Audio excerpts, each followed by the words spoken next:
नमस्कार बच्चों। आज मैं आपके सामने रचनात्मक लेखन के अंतर्गत दृश्य लेखन के बारे में बताने जा रही हूँ। दृश्य लेखन जैसे कि शीर्षक से ही है, कोई दृश्य दिया जाता है, उसके ऊपर आपको लेखन करना है। तो लेखन कला में दृश्य वर्णन एक महत्वपूर्ण कला है। किसी भी दृश्य को देखकर संक्षेप में उसका सर्वाधिक उपयुक्त वर्णन करना भाषा कौशल, कल्पना शक्ति, शब्दों पर अधिकार आदि को प्रकट करता है।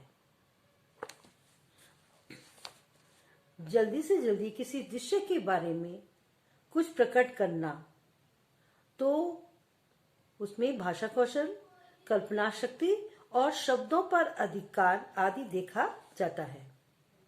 किसी भी दृश्य को देखकर उसका वर्णन करना इस बात को भी प्रमाणित करता है कि किसी भी विषय पर शीघ्रातिशीघ्र अर्थात जल्दी से जल्दी किस प्रकार लेखन किया जा सकता है। दृश्य वर्णन के समय कुछ बातें ध्यान रखने योग्य होती हैं, जो कि मैं आपको बताने जा रही हूँ। सबसे पहले दिए गए दृश्य का भली भांति अवलोकन करना चाहिए। उस दृश्य को अच्छी तरह से देखना चाहिए और उसके हर पक्ष को अच्छी तरह से समझने का प्रयास करना चाहिए। दूसरा, भाषा सरल तथा स्पष्ट होनी चाहिए। वाक्य न अधिक बड़े और न अधिक छोटे होने चाहिए।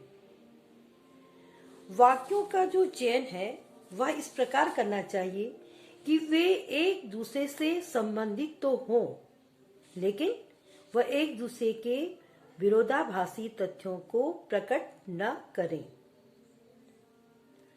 यदि दृश्य के साथ शब्द सूची दी हुई है, तो उन शब्दों के आवश्यकतानुसार लिंग, वचन, कारक, काल आदि का परिवर्तन किया जा सकता है।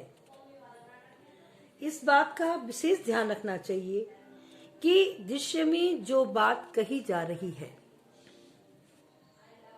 उसका मूल भाव परिवर्तित न हो। आप सबसे पहले जब दृश्य को देख रहे हैं तो आप अपने मन में यह बात सोच लीजिए कि इस दृश्य में कहा क्या जा रहा है, उसका मूल भाव क्या है।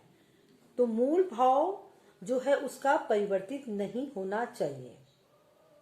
दृश्य में स्थित एक ही भाव अथवा विचार को आगे बढ़ाना चाहिए। किसी भी दृश्य का वर्णन करने में भूमिका अथवा उपसंहार आदि की आवश्यकता नहीं होती, अतः इससे बचना चाहिए। जब हम दृश्य का वर्णन कर रहे होते हैं तो उसमें भूमिका अर्थात इंट्रोडक्शन, जब हम किसी की उसका परिचय देते हैं तो वह भूमिका बनाने की आवश्यकता नहीं और न ही उसका उपसंहार लिखा जाता है। हम केवल उस दृश्य के बारे में लिखेंगे, उस दृश्य के बारे में वर्णन करेंगे।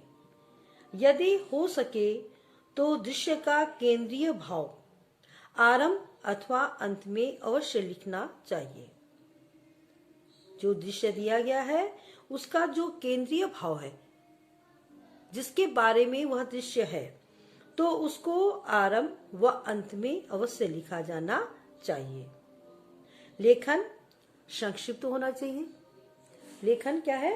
संक्षिप्त होना चाहिए। उसको बहुत विस्तार से लिखने की आवश्यकता नहीं होती, लेकिन सटीक एवं प्रभावी होना चाहिए। संक्षिप्त हो लेकिन उसका प्रभावी होना आवश्यक है।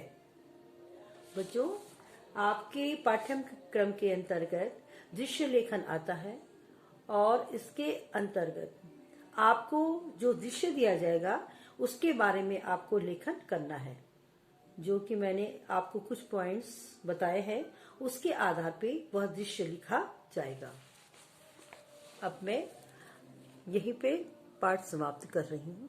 नमस्कार।